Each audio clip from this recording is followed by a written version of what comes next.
Antes da gente começar essa gravação, eu estava conversando com a Bianca e eu acredito que todo mundo já viu um Fusquinha cor-de-rosa pessoalmente, não por fotos de revistas, principalmente as importadas, mas pessoalmente.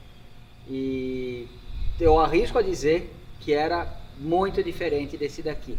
Eu estou falando só da cor por enquanto, tá? Eu não estou falando dessa maravilha que a gente tem aqui hoje visitando o quintal do Tonela. E por quê?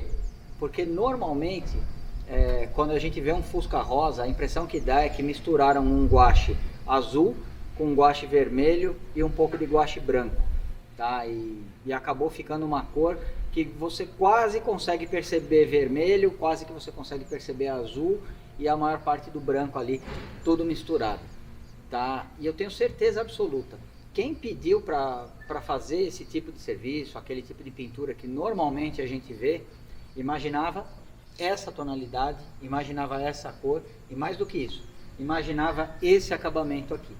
Confesso para vocês que eu sei pouco da história desse carro, porque quem trouxe ele aqui para a oficina foi o Todd, que atendeu praticamente uma vizinha dele numa situação de emergência, porque o carro simplesmente deu uma pane no meio da rua. E aí a gente acionou o Carlinhos e o Carlinhos trouxe aqui para o quintal do Tonela. A gente já vai partir para manutenção, mas eu acredito que vale e muito a pena a gente antes dar uma volta em torno desse carro e conhecer. Ele foi feito numa empresa em Campinas chamada Trocar, tá? É o segundo ou terceiro Fusca conversível que eu vejo deles, e a princípio eu acredito que eles que desenvolveram todo o projeto do conversível, provavelmente as janelas, provavelmente a capota e todo tipo de adaptação que é necessário fazer a partir de um Fusquinha original.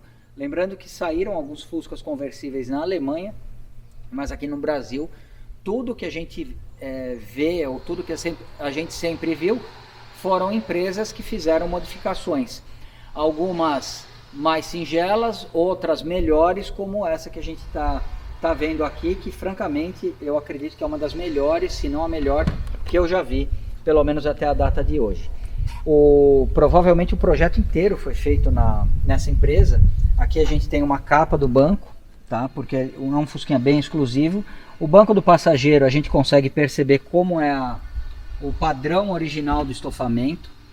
Na parte traseira aqui a gente consegue perceber até uma cadeirinha de criança feita no mesmo padrão, e o interior com certeza é digno daquelas revistas americanas. Francamente eu nunca tinha visto um Fusquinha rosa tão bonito, uma cor que não seja enjoativa, que não chame atenção, vamos dizer, de uma forma negativa na rua. Muito pelo contrário, esse Fusquinha aqui, apesar de eu não ter andado, eu tenho certeza que ele deve quebrar o pescoço de muita gente quando ele passa por aí. Bom, primeiro eu quero matar minha curiosidade também, porque eu nunca vi em tantos detalhes igual a gente vai ver agora. Aqui ele não tem a parte superior da porta, ele simplesmente tem o quebra-vento fixo aqui na posição, não abre provavelmente, e o vidro desce porque ele tem uma moldura externa. Então a gente fica com o vidro. Infelizmente eu não vou descer a capota porque eu nem sei fazer isso e eu tenho medo de não conseguir arrumar. E o Fusquinha não está aqui para ser admirado, o Fusquinha está aqui para voltar a funcionar, para voltar para as pistas. Então a gente vai fazer um vídeo rápido. A vantagem aqui é que além dessa modificação na porta, eu percebo que o vidro traseiro aqui, ele baixa também. Olha, mostra isso, Bianca, que legal. Olha como ele baixa e ele praticamente desaparece. Então deve ser muito legal ver esse Fusquinha sem a capota, com a capota abaixadinha e guardada ali atrás. Deve ficar muito, muito interessante. O mais legal, não é a original, mas a maciez da manivela é a mesma que a gente encontra em qualquer Fusquinha de Zé Frizinho, em qualquer Fusca bem cuidado, tá? E dá de 10-0 num Fusquinha comum, num Fusquinha rebelde, num Fusquinha selvagem de uso diário. A capota também muito bem feita. Eu consigo observar aqui que existe uma parte externa e uma parte interna para no momento que a gente fechar a janela impedir não só a entrada de água, mas a entrada de vento e provavelmente deve ser muito silencioso andar com esse carro. Isso daí a gente com certeza vai conseguir dar uma volta depois que as peças dele chegarem e com certeza vocês vão de carona com a gente. Bom, antes da gente começar a trabalhar nele, eu quero dar uma olhada como é que está o porta-malas aqui. E da mesma forma que ele é maravilhoso externamente, ele é maravilhoso internamente aqui também, em cada um dos detalhes. Eu não vou nem tirar essa forração, mas a gente percebe o tanque branco aqui, novinho, e o chicote todo organizado por baixo dessa forração. Ou seja, o carrinho ele foi montado e o capricho foi mantido nos mínimos detalhes.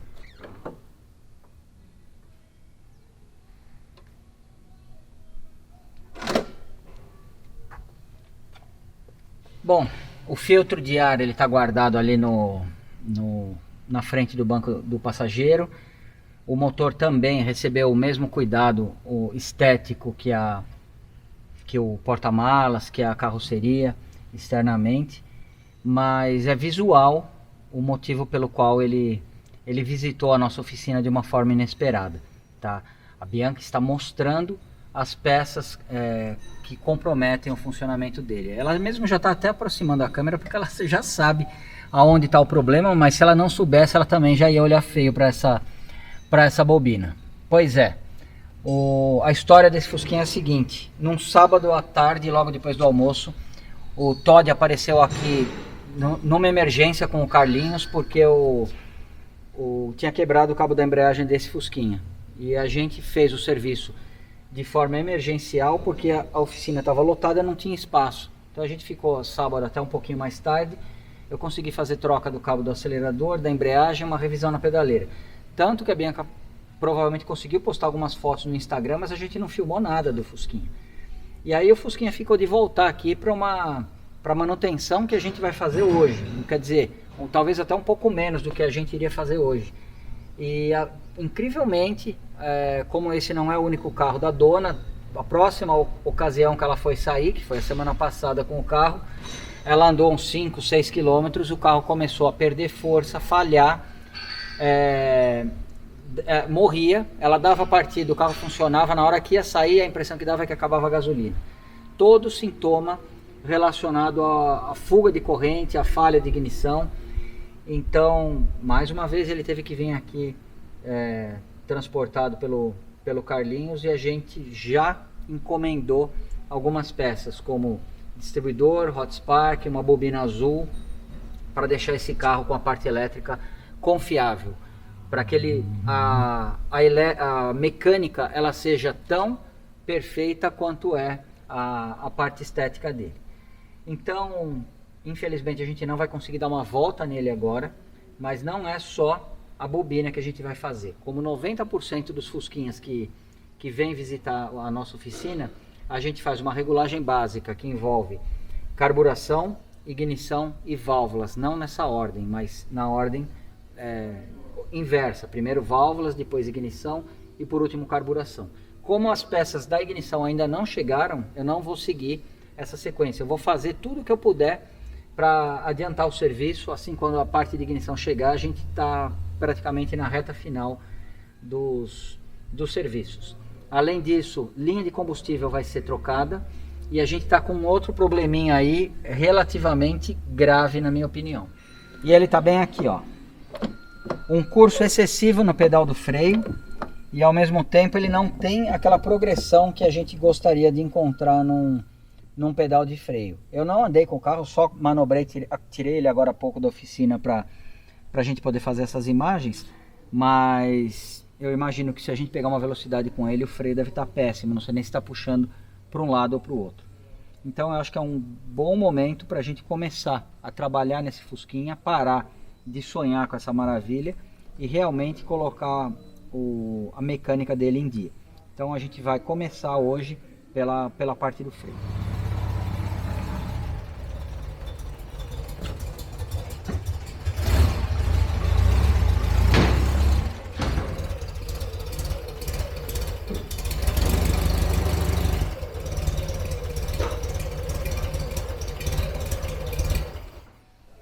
Bom, acho que vale a pena uma visita por baixo desse Fusquinha para mostrar os detalhes para que ele vire um conversível, tá? Não é simplesmente fazer igual uma vez. Eu vi um cara, quando eu devia ter uns 17, 18 anos, um dia ele acordou e falou: eu vou ter um Fusca conversível. Eu falei: mas como? Eu vou cortar o meu. E ele cortou o teto, meteu a serra, cortou o teto e estava mais preocupado com a tapeçaria. No começo ia andar sem capota, que não sei o que. O fato é que o carro não saía do lugar, porque ele começou a se torcer todo. A parte da carroceria, a carapaça da jorninha ali é estrutural para manter o chassi na posição. A porta não abria mais, virou... Ele acabou com o carro, na verdade. Depois ele acabou desmontando e transformou num bug. Então aqui, esse foi um extremo do que não fazer do que eu vi. E esse daqui provavelmente é o que deve ser feito quando você planeja ter um conversível, tá? Aqui a gente percebe, pode vir aqui, Bianca, existe um reforço estrutural aqui, na verdade uma longarina, uma de cada lado, que ela corre por baixo e externamente a caixa de ar, até aqui na frente do Fusquinha, até essa parte aqui. Então esse conjunto, e deve existir muita coisa internamente na carroceria para garantir que o Fusquinha, quando você passa numa lombada, quando você faz uma curva, ou você sobe numa calçada, alguma coisa assim, a carroceria não vai se torcer, não vai estressar o chassi, ele acaba trincando em algum lugar. Então aqui, pelo menos até onde a minha vista alcança, o trabalho foi excelente. Bom, como a gente tem aqui o cubo de 5 furos, a janelinha de ajuste das rosetinhas, ela fica aqui, tá? Ela não fica fixa no espelho traseiro. Então você precisa virar o tambor até localizar as rosetinhas. No caso do tambor dianteiro, como o cilindro de roda ele fica aqui na posição, se fosse um relógio das 3 horas, as rosetinhas ficam na posição das 9 horas. Então aqui eu estou apontando, provavelmente pela luz não vai dar para ver, a rosetinha da sapata de baixo e aqui a rosetinha da sapata de cima. Vamos dizer, a regra universal para você fazer essa regulagem, imagina que tem uma rosetinha aqui embaixo e outra rosetinha aqui em cima, tá? Se você quiser afastar as lonas para elas se aproximarem do tambor e tirar a folga, você imagina o seguinte: você vai fazer esse movimento anti-horário nas rosetinhas com a chave. Se você quiser afastar elas do tambor de freio, aumentando a folga, é sentido horário. Ah, Tonela, mas o meu é 4 furos, é internamente. Sentido horário você aproxima e sentido horário você afasta. Anti-horário aproxima e horário afasta. Então o que eu vou fazer aqui, como vamos dizer, primeira abordagem, porque a gente não sabe se elas já estão aproximadas, se há algum problema de fluido, de ar no sistema. Então eu vou garantir que elas estão o mais próximas possíveis do tambor, para que a gente possa fazer uma sangria tranquila. Bom, com essa daqui está perfeitamente ajustada. Como é que você percebe isso? Eu dei 2 empurradinhas vamos dizer, nas pétalas da rosetinha, ela já trava a roda praticamente. Então a gente precisa voltar, porque se ficar muito próximo, se a roda ficar prendendo, quando esquenta, que tudo dilata, o carro trava e não vai mais sair do lugar. Então eu vou dar uma repassada nas outras 3 rodas, mas aparentemente essa parte tá revisada. Bom, eu repassei do lado direito do carro.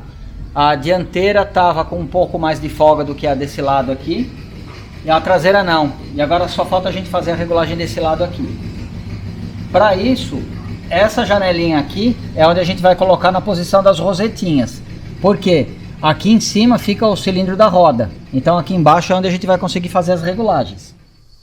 Bom, enfim, essas regulagens que a gente fez, nada na dianteira esquerda, um pouco na dianteira direita e pouca coisa nas traseiras, provavelmente vai fazer o pedal subir, não sei se de forma perceptível. A próxima etapa agora, eu vou pedir para a Bianca entrar dentro do carro. A gente não tem como mostrar essa parte, porque o Todd não está aqui, e a gente vai fazer a sangria. Com a sangria a gente vai ter a posição definitiva do pedal. Aí eu vou considerar, se o pedal estiver muito baixo ainda, algum reajuste na pedaleira ou alguma coisa assim. Mais importante do que a posição absoluta do pedal é o carro ter um freio confiável, consistente e eficiente. E aí, Bianca, você tá muito alto aí? Tô. Conseguiu sangrar? Consegui. Bom, para quem tá me vendo aqui embaixo, na visão da Bianca, eu comecei pela roda mais distante do cilindro mestre, fiz o fluido novo, a gente tá usando um Varga DOT 4, tá? E pela cor dele, pela cor diferente normalmente de um fluido cansado, de um fluido que normalmente é usado um DOT 3, alguma coisa assim, a gente percebe quando o fluido novo sai, tá? Mesmo que ele seja da mesma cor, você percebe uma tonalidade um pouquinho mais forte. Então eu consegui substituir 100% do fluido. E agora você que está em cima vai me falar, o pedal melhorou? Subiu um pouco. Subiu um pouco? Subiu. Então mostra pra gente como é que ele está agora. O segredo para você não se perder na sangria é nunca deixar o reservatório ficar completamente vazio.